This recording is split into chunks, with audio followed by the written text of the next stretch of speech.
تو جب وہ غسل کر لیں پھر جہاں سے اللہ رب العالمین نے آپ کو حکم دیا ہے مباشرت کی جا سکتی ہے۔ فاشترط اللہ عز وجل لحل الاتیان اتیان المرء۔ بسم اللہ الرحمن الرحیم نحمدہ ونصلی علی رسولہ الکریم اما بعد۔ معزز ناظرین کرام السلام علیکم ورحمۃ اللہ وبرکاتہ۔ آپ دیکھ رہے ہیں نور ٹی وی جدہ اور میں ہوں محمد عاقل۔ وائس میسیج کے ذریعے سوالات پیش کیے جاتے ہیں، آپ بھی ہمیں اپنا سوال بھیجنا چاہتے ہو تو اس نمبر کو براہ کرم نوٹ فرما لیجئے اور سبسکرائب ہمارے چینل کو اگر ابھی تک آپ نے نہیں کیا ہے تو پلیز کر لیجئے، دیر کس بات کی ہے۔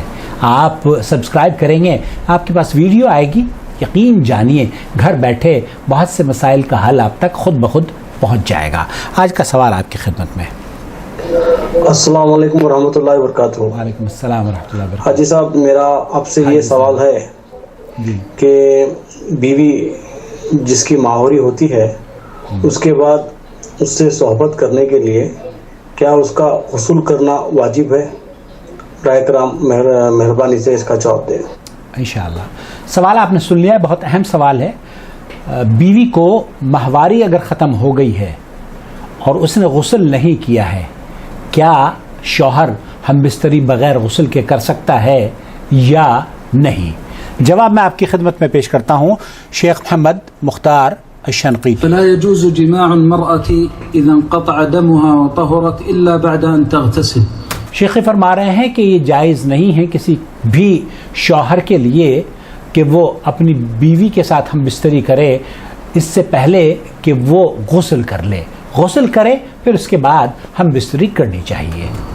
وهذا هو مذهب جمهور العلماء رحمهم الله۔ یہی جمہور اہل علم کا موقف ہے۔ شیخ ابن باز رحمۃ اللہ علیہ نے بھی اسی موقف کو اختیار کیا ہے، شیخ محمد بن صالح العثیمین اور دیگر علماء کرام نے، بظاہر قوله تعالی ولا تقربوهن حتى يطهرن، کیونکہ اللہ رب العالمین نے یہ حکم دیا ہے کہ ان کے قریب مت جاؤ جب تک کہ وہ پاک نہ ہو جائیں۔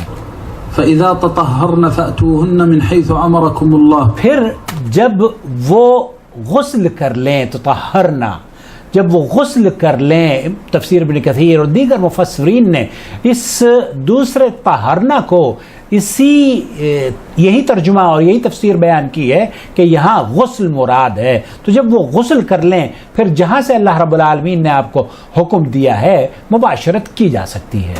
فاشترط اللہ عز وجل لحل الاتیان اتیان المرأة بعد طهرها شرطین۔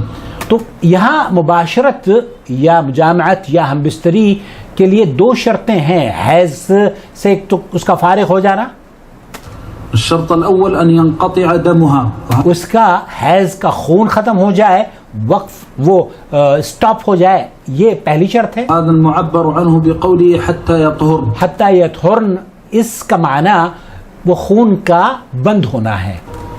والشرط الثاني اور جو دوسری شرط ہے وہ یہ ان تغتسل، ان تغتسل، غسل کر لے، غسل حیض، جب حیض ختم ہو جائے تو یہ پہلی جو شرط تھی اس سے آزادی ہو گئی ہے لیکن ابھی غسل کرنا اس پر واجب ہے۔ معبر عنه بقوله فإذا تطهرن، فَإِذَا تَطَهَّرْنَا، تو اہل علم نے فَإِذَا تَطَهَّرْنَا سے مراد اس کا غسل لیا ہے، ولذلك نسب الطهر إليهن، اس لیے اللہ رب العالمین نے اور اہل علم نے چونکہ اس دوسرے غسل کو جو تعبیر دیا ہے تو ایک شوہر کو اس بات کی اجازت ہے کہ وہ جب اپنی بیوی کا خون اس کا رک جائے تو اس کے بعد وہ پاکی تو ہو جائے گی کیونکہ اس نے ایک طہارت حاصل کر لی ہے، اس کا خون رک چکا ہے، لیکن مباشرت کے لیے اللہ رب العالمین نے جو تطہرنا کا لفظ استعمال کیا ہے وہاں اہل علم سے یہ مراد لی ہے